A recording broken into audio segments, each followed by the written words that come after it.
wa sadaqa rasuluhun nabiyyul habibul karim wa nahnu ala dhalika minasyahidin wa syakirin walhamdulillahi rabbil alamin. Puja puji syukur kita panjatkan kepada Allah Subhanahu wa taala yang mana sampai saat ini, detik ini, Allah masih memberikan kita nikmat sehat, amin, nikmat panjang umur, nikmat bermujalasah di majlisnya Rasulullah SAW, nikmat silaturahim. Mudah-mudahan bubarnya kita dari masjid ini dengan keadaan semua dosa-dosa kita diampuni oleh Allah Subhanahu wa taala. Semua hajat-hajat kita dikabulkan oleh Allah Subhanahu wa taala. Utang lunas. Banyak romannya ini. Iya, sama saya, Pak. Salawat berserta salam tak lupa terlimpah dan tercurah ke junjungan alam yakni habibana wa syafi'ana wa maulana Muhammad sallallahu alaihi wasallam, yang bersama-sama kita hormati dan Allah muliakan guru kita Kiai Haji Ahmad Mustafa selaku pengasuh Ponpes Nurul Iman Pagaulan Cikarang, juga kepada guru kita bersama Kiai Haji Hasan Basri pengasuh Ponpes Sirajul Huda Nambo Cikarang, juga yang saya hormati Ketua DKM Muhajirin Blok B. Nah, ini guru saya ini, ngundangnya mendadak. Yang namanya guru ngundang bebas ya Pak, ngundang baru kemarin beberapa hari yang lalu. Al-Mukarram wal Muhtaram Bapak Ustadz Jaji Sutisna. Salah? Ah benar udah. Ini Pak, sebenarnya saya ada perjanjian dengan beliau, ceramahnya dibagi dua. Akur nggak Pak? Betul akur. Gimana? Saya 15 menit, beliau 15 menit, tapi amplopnya tetap buat saya semua. Curang. Juga yang saya hormati Lurah Ciantra Bapak Fernando Mulyadi, Bapak Kadus 4 Bapak Muhammad Sukri, juga Bapak RW, Bapak RT, sesepuh Blok B Al Muhajirin, para kesepuhan, para tokoh masyarakat, 10 DKM Villa Mutiara Cikarang, mobil khusus Besti yang ada duduk di belakang, ibu-ibu pengajian Majlis Ta'lim. Mudah-mudahan kita semuanya sehat, panjang umur, berkah dunia dan akhirat. Kita kencang amat Bu, semangat amat romannya. Kita sepakatin dulu berapa menit ini? 1 jam. Perjalanannya saya jauh dari Sukabumi. Kalau saya asli Pondok Gede, saya asli Pondok Gede. Jadi istri saya orang Sukabumi. Alhamdulillah bikin pesantren di Sukabumi. Nah, salah satu yang membimbing saya membangun pesantren, yang mengarahkan saya bikin pesantren, yang ada sebelah kiri saya. Makanya beliau ngundang, gimana nolaknya saya? Repot gitu ya Pak Ustadz, aduh punten ya. Baik, ini kultum kuliah terserah antum, jadi terserah saya mau sampai jam berapa aja ya. Yang penting lama itu ceramah itu bukan lama, bukan sebentarnya Pak, yang penting itu beseknya tuh. Yang penting beseknya. Kalau besek udah depan mata ada anteng dah ya, perut udah keisi, mata mulai miring dah. Iya, udah ngantuk dah. Baik, dalam kesempatan kali ini sampai nunggu Buya datang ya. Buya datang, Buya beres ya. Di dalam sebuah hadis yang diriwayatkan oleh Imam Ad-Dailami, Rasulullah sallallahu alaihi wasallam bersabda, "Addibu auladakum ala 3 khisalin." Ajarkan anak-anak kalian 3 perkara, 3 urusan. Ajarkan kepada anak-anaknya. Ini nggak ada yang bawa pulpen sama buku nih. Bawa pulpen sama buku? Kagak. Duit bawa? Mau jajan berarti nih, bukan mau ngaji. Biasain mau maulidan, mau Isra Mirajan, mau pengajian mingguan, biasain bawa buku sama pulpen. Jadi apa yang bermanfaat itu kita tulis, kemudian kita sampaikan ke keluarga kita, ke anak-anak kita. Itulah yang disebut dengan ilmu manfaat. Biasain. Sampai mana tadi? Tuh, saya lupa. Ajarkan anak-anak kalian 3 perkara, 3 urusan. Yang pertama, hubbi nabiyikum, cinta nabi kalian. Wa hubbi ahli baitihi, dan cinta keluarga nabi kalian. Wa qiraatil Quran, dan ajarkan anak kalian mencintai Al-Quran. Quran. Yang pertama apa tadi? Cinta Nabi, 1 jam ini pembahasan. Yang kemudian cinta keluarga Nabi, sejam juga itu pembahasan. Kemudian qiraatil Quran, sejam. Jadi berapa jam kita ceramah nih? Kuat lah saya yang kagak. Ibu kuat-kuat aja enak. Ya saya ngomong memuruh mulut saya, kalau orang Betawi bilang ngebul mulut saya. Karena waktu kita terbatas, kita ambil satu aja. Apa? Hubbi nabiyikum, cinta Nabi Muhammad sallallahu alaihi wasallam. Dalam sebuah hadis yang diriwayatkan oleh Imam Al-Bukhari, Nabi kita Muhammad sallallahu alaihi wasallam bersabda, la yu'minu ahadukum hatta akuna ahabba ilaihi min waladihi wa walidihi wan nasi ajma'in.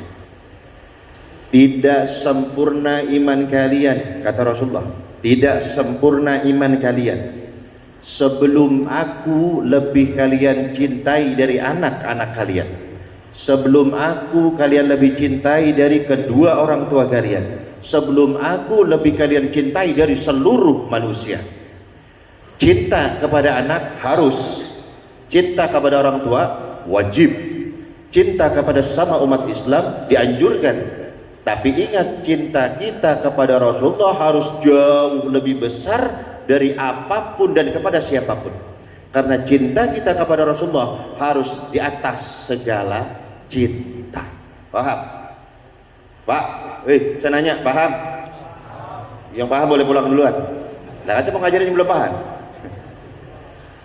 Lalu bagaimana caranya agar bisa tumbuh kembang rasa cinta kita, terutama anak-anak kita, kepada Rasulullah Sallallahu Alaihi Wasallam? Banyak. Kalau diurai sekarang, dikupas sekarang, nggak cukup. Syarat yang pertama agar tumbuh rasa cinta kita kepada Rasulullah Sallallahu Alaihi Wasallam, mobil khusus anak kita, adalah al-ma'rifatu hiya sababul mahabbah. Tak kenal maka tak sayang, tak sayang maka tak cinta. Jadi kalau pengen cinta kepada Rasulullah, syaratnya satu, kenal dulu. Sebego-begonya umat Islam, sebader-badernya umat Islam, tapi kalau ditanyain siapa nama nabinya, bisa jawab? Bisa. Siapa nama nabi kita? Wah, Masya Allah, kurang kenceng nih. Siapa nama nabi kita? Muhammad. Pertanyaan selanjutnya, siapa yang memberi nama dengan nama Muhammad? Tuh ngarang dah, mulai dah. Kalau kagak tahu, jawab wallahu alam, Pak. Ada saya pernah nanya, siapa yang ngasih nama-nama Muhammad? Tetangganya. Urusan apa Rasulullah sama tetangganya? Kagak ada urusan.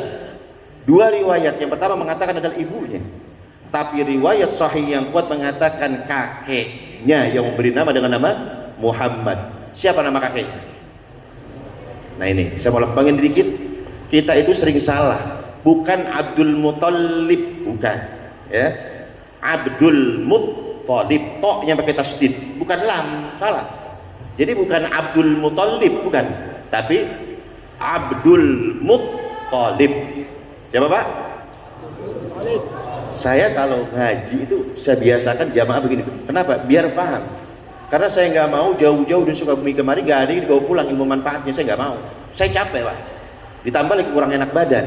Tapi karena yang ngundang guru, saya mau ngomong apa? Saya paksain ini akhirnya, ya. Jadi siapa kakeknya Rasulullah? Tuh, masih ragu juga. Abdul Muthalib. Waktu itu, saat itu nama Muhammad belum ada, nama Muhammad belum populer. Maka orang-orang Quraisy saat itu, begitu Nabi Muhammad lahir, diberi nama dengan nama Muhammad oleh kakeknya Abdul Muthalib, mereka bertanya. Pertanyaan ini bisa dicek dalam kitab Kasyifatus Sajah bi Syarhi Safinatin Najah halaman 30, dijelaskan. Ya Abdul Muthalib, lima sammaitahu Muhammadah. Hei Abdul Muthalib, kenapa kau namakan cucumu dengan nama Muhammad? Walaysa min asma'i abaika wala qaumik. Kenapa tidak kau namakan cucumu dengan nama leluhurmu? Kenapa tidak kau namakan cucumu dengan nama nenek moyangmu? Kenapa diberi nama Muhammad? Kemudian apa jawaban Abdul Muthalib? Abdul Muthalib mengatakan, aku namakan cucuku Muhammad. Muhammad artinya apa? Terpuji. Aku namakan cucuku Muhammad. Rajautu ayyuhmada bis samai wal ardh. Aku berharap cucuku ini terpuji, dipuji makhluk langit dan makhluk bumi. Wa qad haqqaqa raja'ah, dan ternyata keinginan Abdul Muttalib dikabul oleh Allah Subhanahu wa taala. Siapa yang tidak memuji Rasulullah SAW?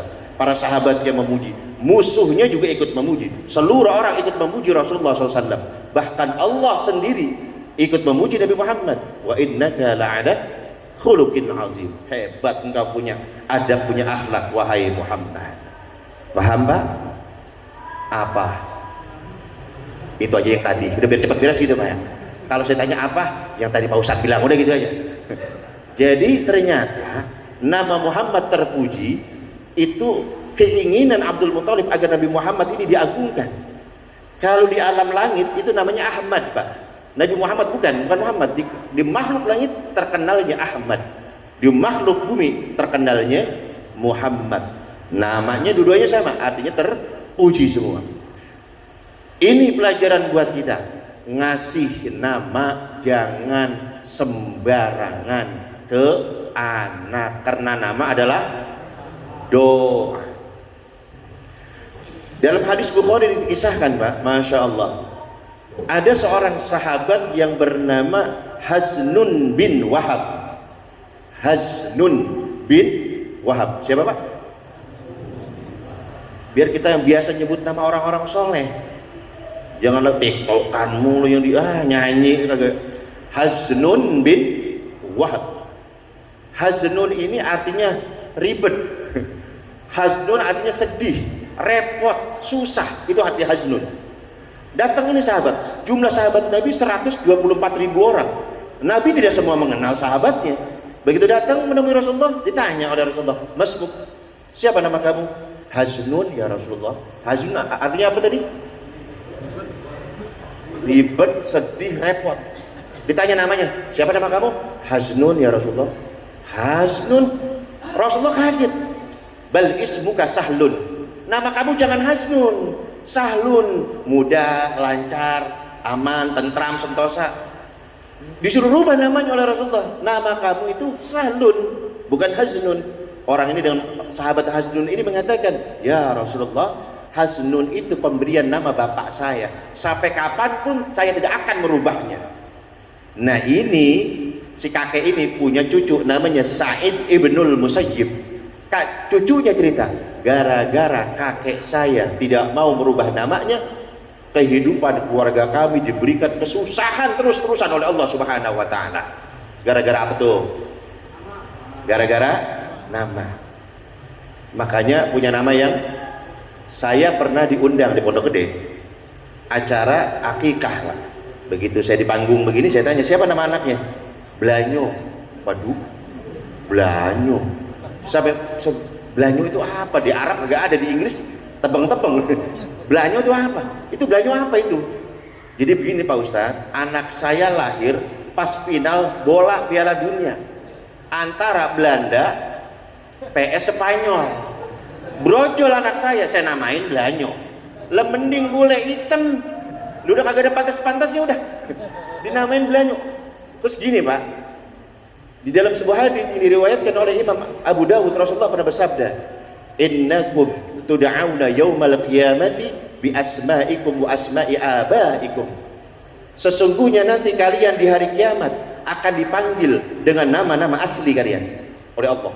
Di hari kiamat kita semua dipanggil dengan nama asli kita. Bukan hanya itu, wa asma'i abaikum. Kalian juga akan dipanggil dengan nama bapak-bapak kalian. Oleh karenanya, fa ahsinu asma'akum, perbaguslah nama kalian. Saya Zainal Abidin, bapak saya Abdul Majid. Jadi dipanggilnya enak sama Allah. Zainal Abidin bin Abdul Majid, enak. Yang ribet anaknya Kutu, bapaknya Kupret. Apa dipanggilnya? Kagak ada enak-enaknya. Kalau nama udah bagus, pertahanin Pak. Ini nama bagus, kadang panggilannya yang jelek. Ada nggak di sini? Namanya udah bagus, panggilannya kagak pantas. Saya punya santri Kalong di Sukabumi, namanya udah bagus, Robi. Robi itu dari ruby, artinya batu permata yang mahal. Dipanggilnya apa Pak Jaji? Cecim. Cecim itu kalau orang Betawi bilang sawi. Kata saya, sini lu orang apa sayuran? Dan nama dipanggil sawi, kagak ada pantas-pantasnya. Nah ini tadi ada request dari ibu-ibu ya. Saya boleh sesentil ibu-ibu? Boleh. Bu, dengerin bu. Kelihatan nggak muka saya bu? Wah, Roman marah banget. Jadi dah. Roman udah galak banget. Jadi gini. Dia kan kita ngomongin anak nih ya. Setelah saya perhatikan dan setelah saya kaji, ada banyak kesalahan orang tua dalam mendidik anaknya. Banyak. Nanti tolong dijawab bener apa salahnya. Kita tes sekarang. Yang pertama, orang tua tidak mengajarkan kepada anaknya cinta masjid sedari kecil. Berapa banyak anak kecil yang dibawa ke masjid sholat berjamaah? Berapa banyak anak yang dimarah-marahin, digalakin, dibentak karena tidak ke masjid? Berapa banyak sini? Pak DKM. Nah, saya mau nanya Pak DKM. Banyak anak kecil yang ngaji di sini? Jangan terkena takut, tenang, saya belain. Banyak masih jujur nih. Pak, saya alhamdulillah, Bapak tahu singkatan LC? Lulusan Caringin Pak. LC itu alumnus Timur Tengah, saya dari Kota Mekah Al-Mukarramah, alhamdulillah. Kalau KH-nya itu, saya tadinya mau ditulisin KH. KH itu apa Pak? Bukan Kiai Haji, kalau saya Kang Haji. Soalnya dipanggilnya sama teman-teman saya Kang Haji. Dulu waktu saya kecil itu jam 5 udah harus standby di masjid di musola sama bapak saya. Galaknya minta ampun. Tapi saya baru terasa faedahnya sekarang. Alhamdulillah, dalam hati saya punya orang tua galak. Jam 5 kudu standby di masjid, kudu belajar Quran, kepala nunduk ke bawah. Saat itu yang dibaca Quran. Standby-nya di mana? Ngumpulnya di mana? Di masjid. Itu anak zaman dulu. Coba anak zaman now, di mana nongkrongnya? Hah? Di kafe, di mall. Kepalanya nunduk, yang dibaca apa? HP. Bener apa salah? Anak siapa itu? Anak lu. Nyalain orang, anak lu kali, anak lu. Enak aja, mau tunjuk kita nih sakti banget, gampang banget nyalain orang. Anak gua bader banget gara-gara anak tangga gua tuh coba liatin. Anaknya nggak bisa diatur, emang sekolahannya nggak bener, Pak. Mudahnya kita menyalahkan orang lain. Sekarang saya mau tanya sama Bapak, dengan mudahnya kita menyalahkan pendidikan sekolah, emangnya berapa jam di sekolah? Paling lama berapa jam? Anak kita kelamaan di rumah, lebih lama di rumah atau lebih banyak di rumah waktunya? Terus ngapa nyalahin guru? Kenapa nyalahin sekolah? Anak kita lebih banyak waktunya sama kita. Makanya saya pesan, kumpul sama anak bukan waktu sisa, tapi sisakan waktu untuk kumpul dengan anak. Kumpul dengan anak bukan waktu luang saja, tapi luangkan waktu berkumpul dengan anak. Paham Pak? Bukan waktu sisa Pak, tapi cari waktu biar kita bisa kumpul dengan anak-anak kita, dengan istri kita, dengan keluarga kita. Kenapa? Itulah ilmu-ilmu kita ajarkan, pendidikan keluarga kita ajarkan. Karena anak kita paling lamanya di rumah, bukan di sekolah Pak. Paham Pak? Ya. Jadi anak dulu mah ngumpulnya di masjid, anak sekarang ngumpulnya di mall, di kafe. Nyari pape, liquid gratisan, alasan tester. Ada nggak di sini? Nyari liquid gratisan. Nunduk ke bawah, kepalanya yang dibaca Quran. Zaman sekarang HP. Dulu Pak, yang namanya cabe itu di pasar, di warung, di dapur. Cabe zaman dulu tuh. Cabe zaman sekarang abring-abringan di jalanan tuh. Lu tahu lu cabe-cabean. Anak siapa itu? Tuh kan, udah nunjuk orang lagi aja. Cabe di dapur dipindahin ke jalan, terong agak mau kalah dia turun. Terong-terongan. Ini kesalahan ini. Ibu ngaji fikih, Pak Ustadz ngaji. Ibu tahu air musammas itu apa? Nah, tuh, tadi mau nyaut.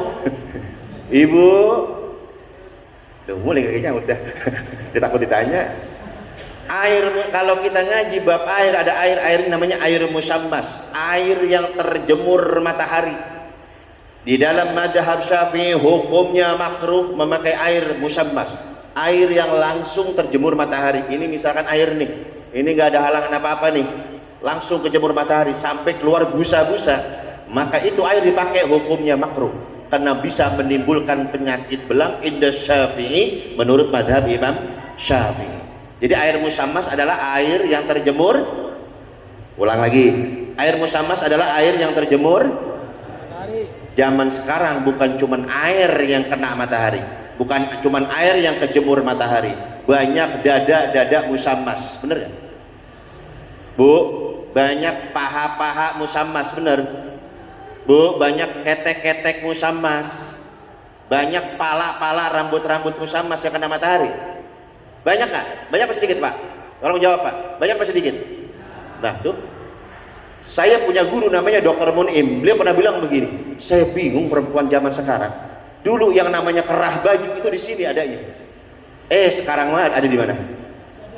Pindah turun ke bawah ke dada. Dulu yang namanya rok, kata beliau nih, orang Saudi, yang namanya rok itu semata kaki Pak, sekarang naik kemana? Ke dengkul, yang atas makin turun, yang bawah makin naik. Itu tuh, bener gak itu zaman sekarang begitu? Kadang-kadang prihatin, ya Allah, ada ibu ngaji ngebawa anaknya kuliah sekolah di TK Islam, ada ibu nganterin anaknya di SDIT, anaknya dijilbabin tapi emaknya gak karu-karuan pakaiannya. Ini namanya kalau orang Betawi bilang kagak sebabat, kagak akur, gak klop. Bagaimana anaknya mau meniru, bagaimana anaknya menurut nanti kalau gede-gede, kalau ibunya udah ngajarin kayak begitu. Itu yang pertama, betul apa salah itu? Tolong dijawab, betul apa salah? Yang kedua, kesalahan bapak ibu dalam mendidik anak tuh, suka nakut-nakutin gak jelas. Siapa yang punya anak kecil balita, begitu malam rewel kagak bisa tidur, itu ranjang diapain? Tuh suara apa tuh? Ranjangnya diketok. Tuh suara apa tuh? Suara pembedi tuh, suara setan tuh. Bener gak begitu? Saya ingat kan masih kecil digituin saya. Ranjang diketok, ada nggak di sini masih begitu? Tuh suara setan tuh. Padahal di kamar nggak ada siapa-siapa, emaknya sama bapaknya doang di kamar. Jadi setan nggak apa? Lama bapaknya. Betul apa salah itu? Masih ada nggak di sini? Masih ada. Bener berarti ya. Yang selanjutnya, Buya udah di mana? Saya nungguin Buya doang ini.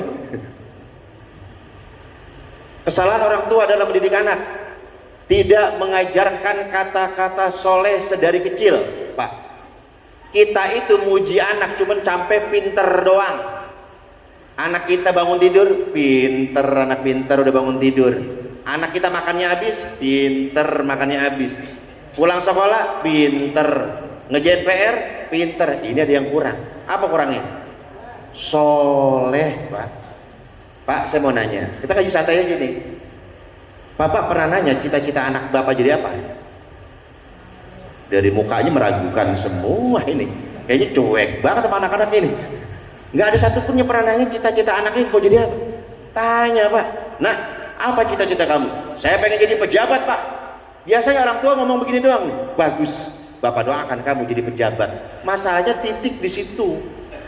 Seharusnya jangan titik tapi koma. Bagus, Bapak doakan kamu jadi pejabat yang paham.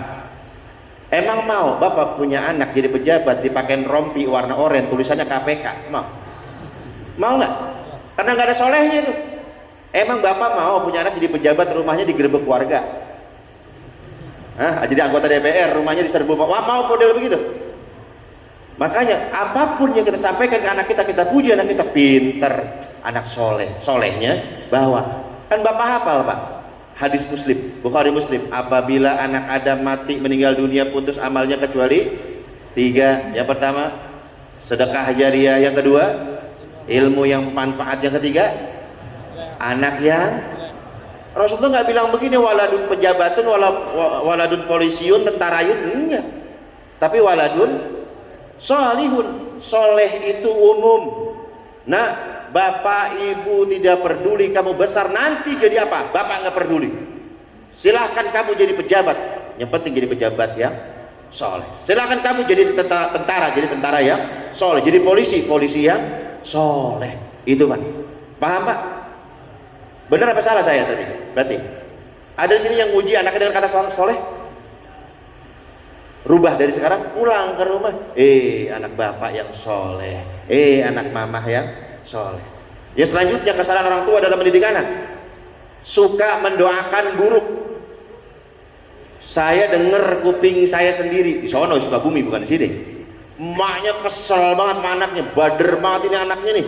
Dibetak anaknya habis-habisan, dasar siah budak Firaun. Coba Pak, saya lagi di depan rumah, waduh ini anak Firaun, berarti emaknya lamanya Firaun dong. Saya bilang saking gak bisa diaturnya, saking kesalnya ini emak, anaknya sendiri dibilang Fir'aun. La ilaha illallah Muhammadur Rasulullah. Pak, terutama ibu di belakang, ibu tolong dengerin saya baik-baik. Ucapan ibu seperti ucapan para nabi. Kalau sudah keluar dari lisan ibu kalimat yang jelek kepada anak-anak ibu, tidak bisa ditarik kembali, dicatat langsung sama Allah, dikabul sama Allah. Bapak tahu Pak, ada kalau yang pernah hajian tahun 2000-an itu ada salah satu imam Masjidil Haram namanya Imam Sudais. Imam siapa Pak? Bukan Sadis, Sudais. Imam ini nada imamnya itu ditiru oleh imam seluruh dunia. Alhamdulillahi Rabbil Alamin, yang begitu. Ar-Rahmanir Rahim, Maliki Yaumiddin, yang nadanya gitu. Imam siapa Pak? Sudais. Waktu masih kecilnya itu orang tuanya ulama, orang tuanya orang soleh, tokoh. Kedatangan tamu Pak, bapaknya Imam Sudais nih. Nah yang namanya tamu datang disuguhin apa? Makanan, disuguhin minuman. Datang Imam Sudais kecil ke dalam rumah bawa debu, kemudian makanan ini diaur-aur debu. Begitu diaur-aur debu, ibunya Imam Sudais melihat, marah luar biasa, karena tamunya tamu terhormat, udah bikin malu gitu kan. Begitu Imam Sudais ngaur-ngaurin debu, ibunya berteriak dan membentak Imam Sudais.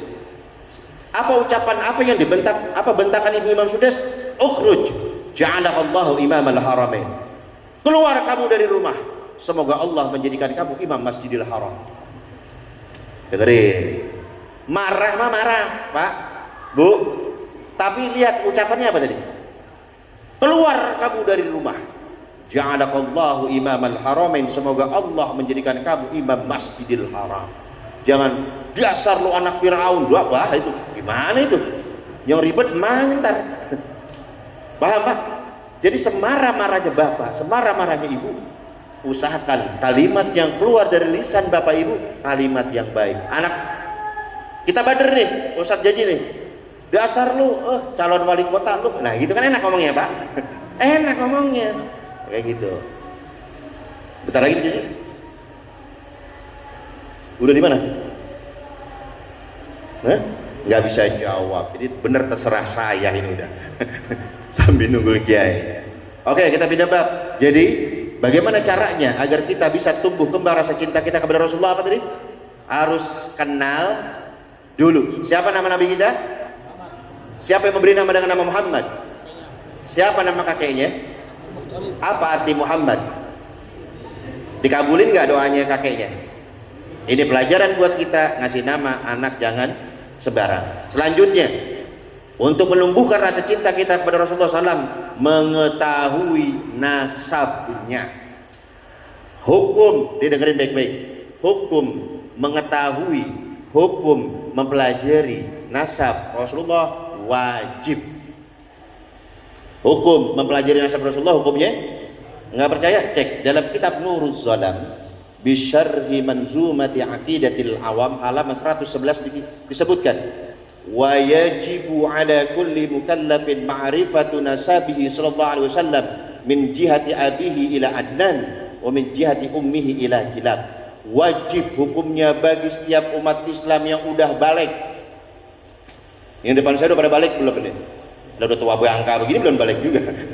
Wajib hukumnya bagi umat Islam yang udah balik mengetahui, mempelajari nasab Rasulullah sallallahu alaihi wasallam.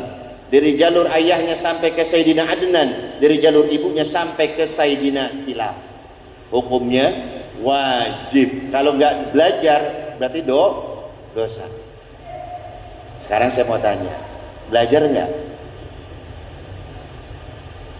Romana pada dunduk semua. Nggak usah takut, masa menanya doang. Belajar nggak? Dosa dong. Coba kita tes nih. Siapa nama nabi kita tadi? Muhammad bin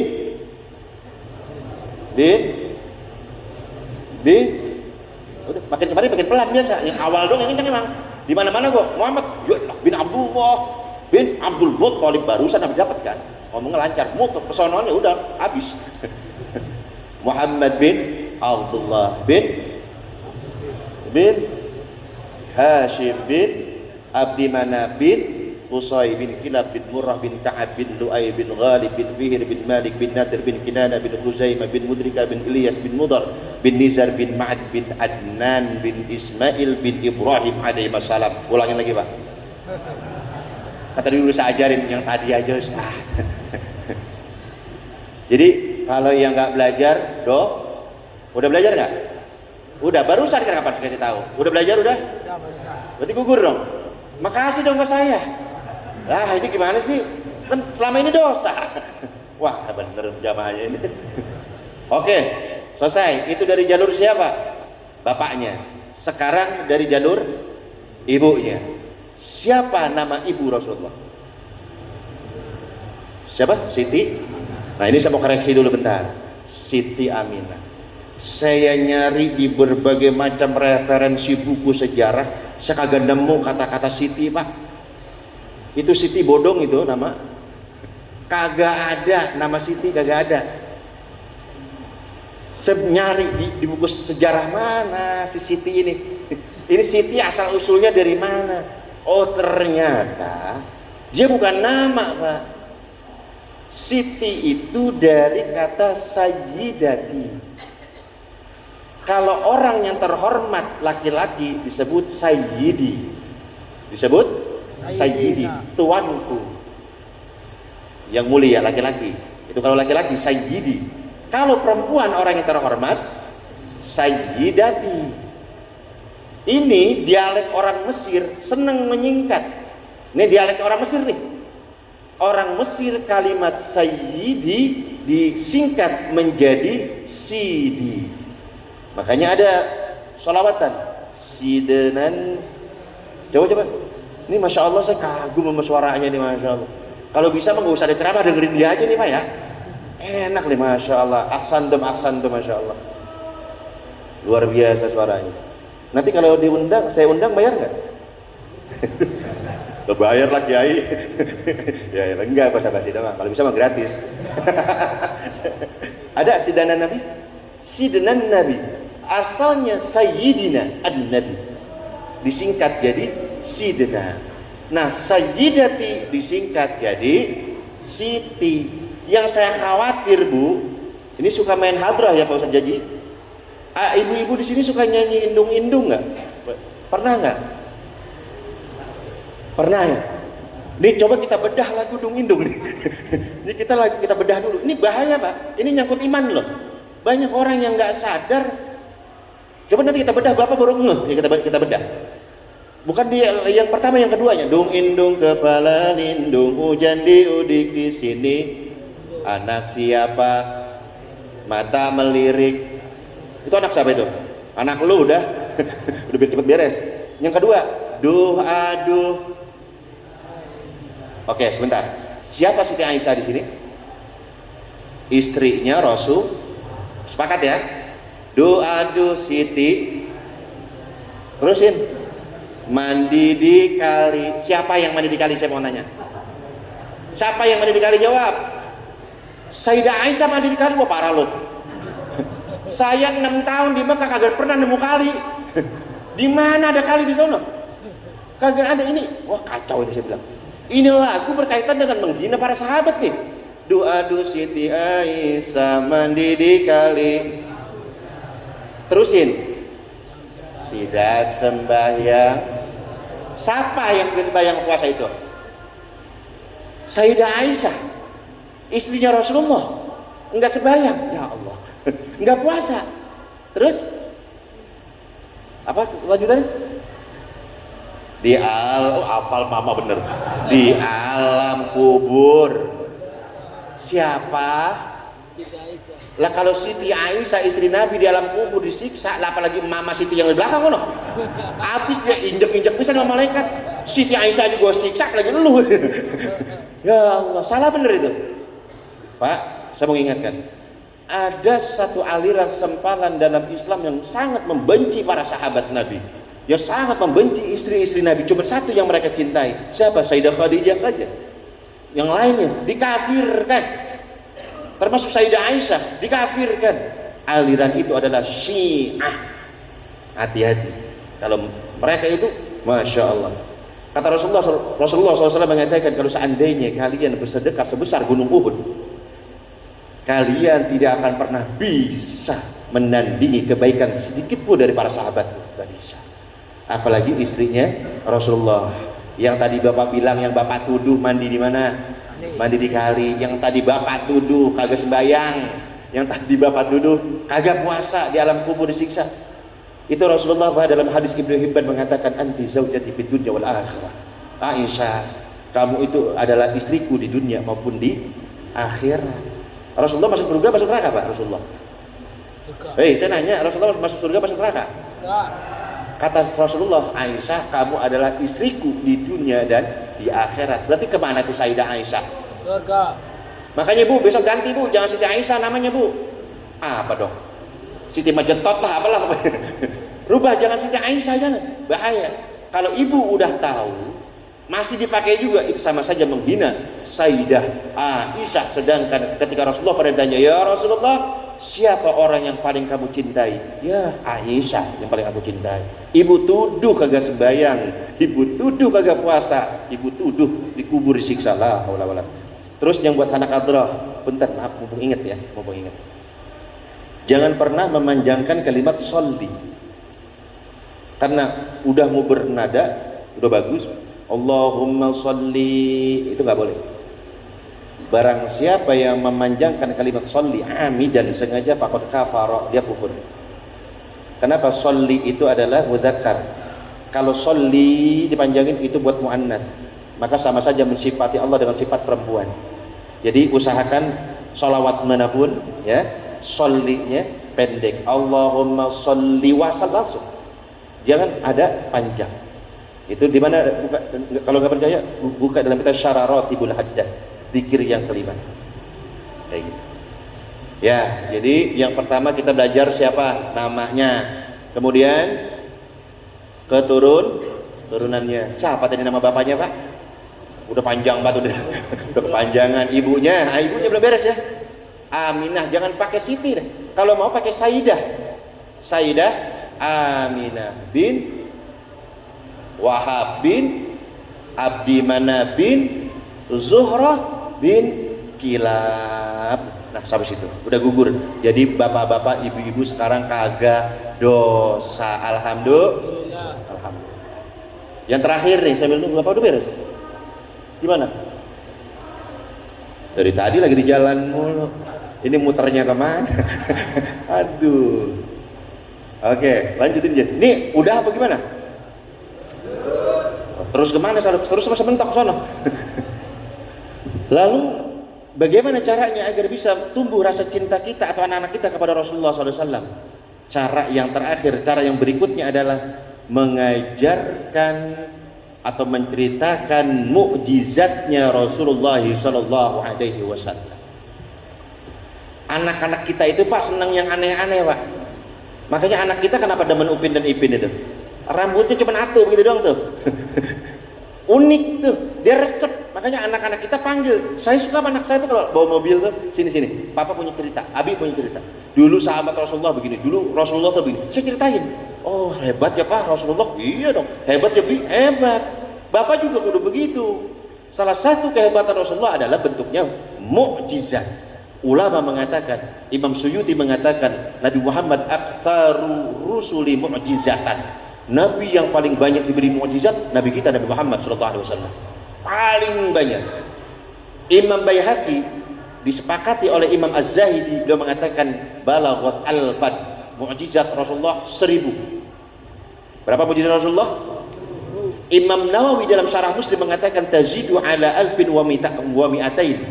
Enggak 1000. Kata Imam Nawawi, mukjizat Rasulullah 1200. Wa qala ba'dul ulama, sebagian ulama mengatakan annal mu'jizat Nabi sallallahu alaihi wasallam balagat salatata alafin mu'jizatan, jumlahnya 3.000 mukjizat. Yang pertama berapa? 1.000. Sengaja sih bisa ulang-ulang.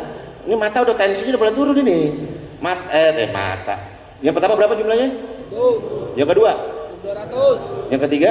3.000. Sebutkan, tolong sebutin apa saja mukjizat Rasulullah selain Quran, membelah bulan, keluar air dari tangan. Selain itu coba. Selain Isra Mi'raj. Ngomong mana kan sini. Nabi kita tuh hebat, mukjizatnya 1.000, 1.200, 3.000. Sebutin Pak. Aulah. Lah, Bapak mau begitu mana? Ribuan loh ini, bukan satuan, bukan puluhan, ribuan. Dalam kesempatan yang baik ini, saya ingin menceritakan salah satu mukjizat anehnya Rasulullah SAW. Yang namanya mukjizat itu ya pasti aneh, karena definisi mukjizat adalah khariqul adah, di luar kebiasaan. Apa salah satu kehebatan mukjizat Rasulullah SAW? Bersahadatnya biawak di hadapan Rasulullah. Wah, pernah dengar? Yang udah dengar pulang. Ada yang pernah dengar? Ada biawak bersahadat di hadapan Rasulullah. Pernah dengar? Belum. Mau diceritain ini. Ini dalam kitab Asy-Syifa bi Ta'rifi Huquqil Mustafa yang dikarang oleh Syekh Al-Qadhi Iyad, halaman 192 disebutkan. Suatu hari Rasulullah sedang berkumpul dengan para sahabatnya, kayak kita gini, sedang kumpul dengan para sahabat. Tiba-tiba datang orang Arab Badui baru pulang memburu biawak. Begitu lewat, Rasulullah lagi kumpul nih, dilihat. Dari sekian banyak orang ada satu orang yang begitu dimuliakan. Dari sekian banyak orang ada satu orang yang begitu diagungkan. Nanya ini orang Arab Badui, Mang, Bas, itu siapa yang kalian hormati? Dijawab, itu Rasulullah, itu adalah utusan Allah. Utusan Tuhan dia? Iya. Siapa namanya? Muhammad. Oh, ditester langsung Pak. Dipanggil Nabi Muhammad. Bari megang apa dia tadi? Sambil megang apa tadi? Biawak. Ini Nabi Muhammad lagi enak-enaknya lagi kumpul begini sama teman-temannya, sama para sahabatnya. Ini orang Arab Badui manggil, ya Muhammad, wallati wal uzza, la amantu bika au yu'minu bika bihadzal dhab. Muhammad, demi Tuhan Lata dan demi Tuhan Uzza. Lata, Uzza nama berhala yang disembah oleh orang-orang kafir Quraisy dulu. Jadi mereka bersumpah dengan nama Tuhan mereka. Muhammad, demi Tuhan Lata dan demi Tuhan Uzza, aku tidak akan beriman dengan kenabianmu, aku tidak akan beriman dengan kerasulanmu sebelum biawak ini yang lebih dulu beriman kepadamu. Digabrugin itu biawak Pak. Bayangin, biawak suruh ngapain? Suruh syahadat. Itu tantangan kecil apa gede Pak? Bukan orang yang suruh nih Pak. Halo, ini konek apa kagak nih? Begitu ngomong gitu nih, biawak digabrugin nih. Bagaimana cara syahadat nih biawak nih? Buset. Itu bukan masalah kecil itu. Tapi Nabi Muhammad basarun laisa kal bashari, manusia tapi bukan sembarang manusia. Beliau cuma senyum. Kemudian ini biawak dipanggil oleh Rasulullah. Nyuruh syahadat ini biawak. Iya. Ya Dhab, dipanggil ini biawak Rasulullah. Wahai biawak, kesini kamu. Kata siapa?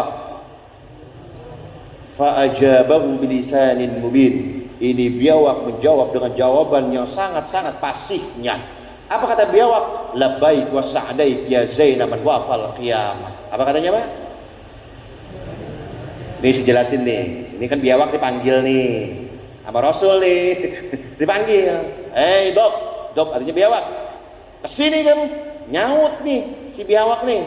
Labbaik wa sa'daik ya Zainab man wafal qiyamah. Apa katanya tadi? Labbaik Allahumma labbaik. Lu mau pergi umroh lu mah. Ya Pak. Udah malam perut ada lapar kan? Udah jam 10:30. Ini belum nyampe. Bentar lagi alhamdulillah. Iya kita mah. Jangan gak usah serius dah. Ya. Jadi begitu dipanggil sama Rasulullah, ini biawak menjawab, labbaik wa Pak, bahasa Arab itu gampang Pak. Saya 6 tahun kuliah di Arab, membuktikan itu bahasa Arab gampang. Saking gampangnya bahasa Arab, orang gila di Arab ngomongnya Arab Pak. Lah bener saya ngomong ini. Saking gampangnya bahasa Arab, anak kecil di sono lah ngomong Arab. Udah ada yang kawin? Belum? Udah? Ada yang mau kawin? Ane mesen sama antum. kalau mau kawin belajar bahasa Arab dulu. Tujuannya apa? Supaya kalau berantem sama istrinya pakai bahasa Arab. Wah, kata tetangganya, Masya Allah ya, keluarga ini sakinah mawaddah warahmah banget. Udah bukan sakit doang, nggak tahu lagi berantem. Itu tuh keuntungan bahasa Arab, belajar ya. Aduh, Masya Allah. Dipanggil ini biawan oleh Rasulullah. Udah menjawab, labbaik wa sa'daik ya Zainaman wa fal qiyamah. Aku sambut, aku penuhi panggilanmu, wahai Nabi yang zamannya telah dekat dengan hari kiamat. Kata siapa, Pak? Kata biawak. Bagus, kata Rasulullah. Hai biawak, man ta'bud? Siapa yang kamu sembah? Langsung dijawab oleh biawak, alladzi bis samai 'arsyu wa fil ardi sultanu wa fil bahri sabilu wa fil jannati rahmatu wa fil nari iqabu. Biawak khutbah, Pak. Keren. Biawak khutbah. Khotib di sini juga kalah sama biawak itu. Paseh menjadi paseh. Yang aku sembah yang di langit arsy-Nya, yang di daratan, yang di lautan kekuasaannya, yang di surga rahmatnya, yang di neraka azabnya. Rasulullah manggut-manggut, bagus. Ini orang Arab Badui mulai keder ini. Jadi ngobrol ini berdua. Wa man ana? Biawak, lalu aku siapa? Kata Rasulullah. Kemudian biawak mengatakan, anta rasul rabbil alamin wa khatamin nabiyyin qad aflaha man saddaqak wa khaba man kadzdzabak. Engkau adalah Muhammad utusan Allah, nabi terakhir, tidak ada lagi nabi setelahmu. Beruntung orang yang beriman dengan kenabianmu, celaka orang yang menolak kenabianmu. No, kata siapa itu? Mendengar itu orang Arab Badui tadi langsung mengatakan asyhadu an la ilaha illallah wa asyhadu annaka rasulullah. Langsung syahadat gara-gara pernah ngislamin orang Kristen. Kalah lu dia, Pak. Jadi kalau di sini nanti Pak Ustadz janji ada yang ngaku-ngaku nabi palsu, jangan digebukin. Buru-buru kita nyari apa? Iya, sini lu nabi ya? Sini. Nabi gua Mas Sakti. Suruh ngobrol dia sama biawak. Gak mungkin, Pak. Gak mungkin bisa. Kenapa? Itu hanya berlaku untuk Rasulullah sallallahu alaihi wasallam. Paham, Pak? Belum datang juga, jadi masih muter di jalan. Jadi sambil nunggu, sambil ngobrol apa udah dulu apa gimana? Salawat lagi. Bentar lagi. Pak, saya mau ngasih nasihat sedikit. Selanjutnya sebagai bukti kecintaan kita kepada Rasulullah adalah min alamatil mahabbah bi kasrati dzikril ahibbah. Tanda-tanda seseorang cinta kepada orang lain, pasti dia sering-sering menyebut-nyebut nama orang yang dia cinta.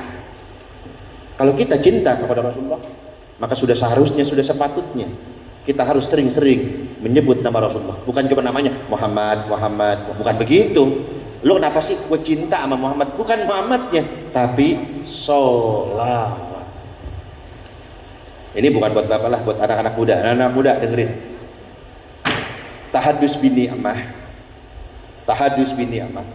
Dulu sebelum saya dapat beasiswa ke Arab Saudi, ke Timur Tengah, itu saya dawam salawat. Selalu saya dari sanawiyah udah dawam salawat saya. Nah, ketika saya kuliah di IAIN, belum UIN, masih IAIN. Nah, itu saya lulus aliyah tuh ngajuin beasiswa ke Ummul Qura University. Nah, dari situ, dari mulai sanawiyah sampai saya kuliah di UIN, saya nggak tinggal baca salawat. Nah, ketika semester 4 saya bermimpi berjalan di padang pasir. Kemudian ada satu makam. Makam itu ditutupi kain warna hijau, tulisan la ilaha illallah Muhammadur Rasulullah. Saat itu saya bertanya, ya Allah, ini makam siapa? Masa iya makam Rasulullah? Kalau memang betul ini makam Rasulullah, mulia banget saya mimpi-mimpi ginian. Nah, ternyata beberapa bulan kemudian itu adalah sebuah isyarat kalau saya bisa ke Timur Tengah. Beberapa bulan kemudian saya mendapat surat panggilan beasiswa untuk kuliah di Saudi Arabia. Jadi kalau bapak, ibu kepengen cita-cita anaknya itu kuliah di Timur Tengah, suruh dari sekarang. Bapaknya juga perbanyak membaca sholawat. Di Rusaipah di Arab sana itu ada seorang ulama besar, Allah yarham, sudah meninggal dunia, namanya Sayyid Muhammad bin Alwi Al-Maliki Al-Hasani. Alhamdulillah saya sudah pernah ngaji di majelis beliau, bahkan saya diijazahkan jenggot langsung oleh beliau. Yang hadir saat itu diijazahkan jenggot, makanya saya nggak pernah motong jenggot karena beliau saya sudah diijazahkan oleh beliau. Ketika beliau sedang ta'lim begini nih, Said Muhammad bin Alwi Al-Maliki Al-Ahsani, ada seorang jamaah, karena jamaahnya dari luar datang, masuk juga ikut ngaji, bertanya kepada Buya, kita panggilnya Buya Muhammad. Ya Syekh, ini soal, saya punya pertanyaan. Fadhol, silakan. Mada yaf'alullahu al-an? Allah sekarang lagi ngapain? Bayangin pertanyaannya. Ada nggak Ustadz di sini pernah pertanyaan itu? Syekh, Allah sekarang lagi ngapain? Ini pertanyaan ngaco bin ngawur. Ya Pak, emangnya kalau kita tahu Allah lagi ngapain terus kita jadi tahajud, jadi rajin gitu, jadi rajin sedekah gitu? Memang kadang-kadang kita punya jamaah yang unik-unik. Saya termasuk sering ditanya yang unik-unik. Lagi umroh saya ditanya begini, Pak Ustadz, kita mau tawaf kan? Iya. Terus kata Pak Ustadz harus punya wudhu kan kalau tawaf? Iya. Terus tadi saya kentut kecil sih, batal nggak? Coba Pak, apa nggak sewot Pak? Dia pikir kalau kentutnya gede batal banget, kalau kentutnya kecil batal separuh gitu. Saya bilang, ya Allah Bu, ya batal, mau kecil mau gede lah batal, mau panjang mau pendek, mau ada nadanya mau kagak batal udah. Itu bang resiko jadi ustadz, ditanyanya ngaco. Ini Said Muhammad ditanya, ya Syekh, Allah ngapain sekarang? Imam Said Muhammad bin Alwi Al-Maliki tahu yang nanya ini orang bodoh. Dijawab, sa'altani madza yaf'alullahu al-an? Kamu nanya Allah sedang apa saat ini? Iya Syekh, yusalli ala Nabi Muhammadin sallallahu alaihi wasallam. Nabi Allah saat ini sedang berselawat kepada Rasulullah sallallahu alaihi wasallam. Orang bodoh nih yang nanya nih. Wa mad dalilu ala dzalika ya Syekh? Terus dalilnya apa? Jangan asal jawab dong, asal jangan jeplak dong. Coba bayang udah bodoh nanyain dalil. Dalilnya apa? Kalau Allah sedang berselawat. Ayatnya kamu hafal. Kita juga hafal, gak usah orang Arab Badui. Kita juga hafal. Surah Al-Ahzab ayat 56. Apa ayatnya? Innallaha wa malaikatahu, innallaha sesungguhnya Allah, wa malaikatahu dan para malaikatnya Allah, yusalluna ala nabi itu sedang bersolawat kepada Nabi Muhammad. Yusallun yang pernah nyantren, yang pernah ngaji pasti paham, yang mondok ngerti. Yusallun itu adalah fi'il mudhari. Fi'il artinya kata kerja, mudhari artinya kata kerja, yufidul hal wal istiqbal, kerjaan yang dikerjakan sekarang dan masa yang akan datang. Itu pengertian fi'il mudhari, yang dikerjakan sekarang dan masa yang akan. Pak, tolong jawab. Yusallun itu adalah kata kerja yang fungsinya digunakan untuk masa sekarang dan masa yang akan. Paham di sini? Jadi kalau kamu nanya, kamu bertanya, Allah sedang apa sekarang?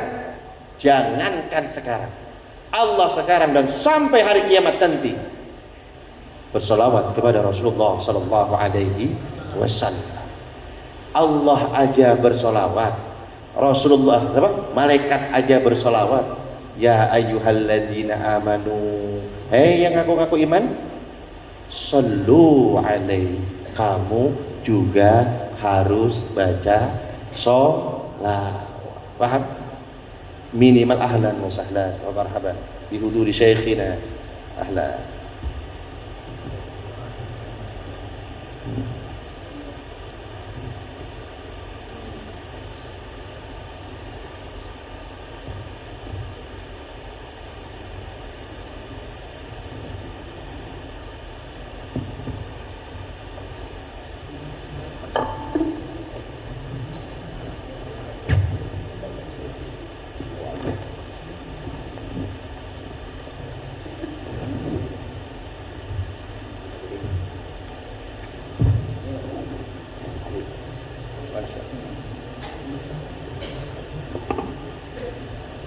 Alhamdulillah guru kita udah datang sesuai kesepakatan kontrak kita. Jadi gitu tadi gitu Buya kesepakatannya. Buya datang, alhamdulillah mik langsung pindah tangan. Alhamdulillah. Jadi inti dari tausiah saya, ceramah saya adalah kita ajarkan kepada anak-anak kita cinta Rasulullah SAW. Yang pertama, masih ingat? Wallahu a'lam. Mengajarkan namanya, mengajarkan nasab keturunannya. Kemudian apa tadi? Menceritakan kepada anak-anak kita kehebatan Nabi Muhammad SAW berupa mukjizat. Yang ketiga adalah banyak-banyak membaca sholawat kepada Rasulullah SAW. Alal aqal taratu mi'atin, paling dikit ya Pak, paling dikit dengerin 300 sehari, paling dikit 300, kurang dari itu bakhil.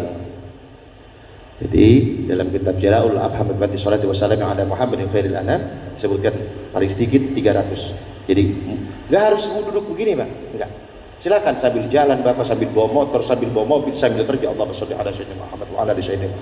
Saya telah merasakan faedahnya. Mudah-mudahan bukan kalau mau diceritain banyak dalam syarah rotib. Ada orang mati ditalkin ulang dengan faidah bacaan sholawat kita dirubah oleh Allah. Bacaan sholawat kita menjadi makhluk, dan makhluk itu yang nanti mentalkin kita di alam kubur kita dalam syarah rotibul haddad. Ada, cuman waktunya terbatas. Saya udah 1 jam lebih nih Pak Janji, ini di luar komitmen ini, perjanjiannya 15 menit Bu ya. Waduh kacau, guru sih kalau dia guru saya Bu ya, jadi saya nggak berani menentang selagi beliau matanya masih melotot ke saya, berarti saya masih di sini. Nah ini matanya udah nggak melotot, jadi sudah cukup saya menyampaikan. Mudah-mudahan ada manfaatnya, ada yang bisa dibawa pulang. Lebihnya lebih kurangnya mohon maaf. Hadanallahu wa iyyakum ajmain. Assalamualaikum warahmatullahi wabarakatuh.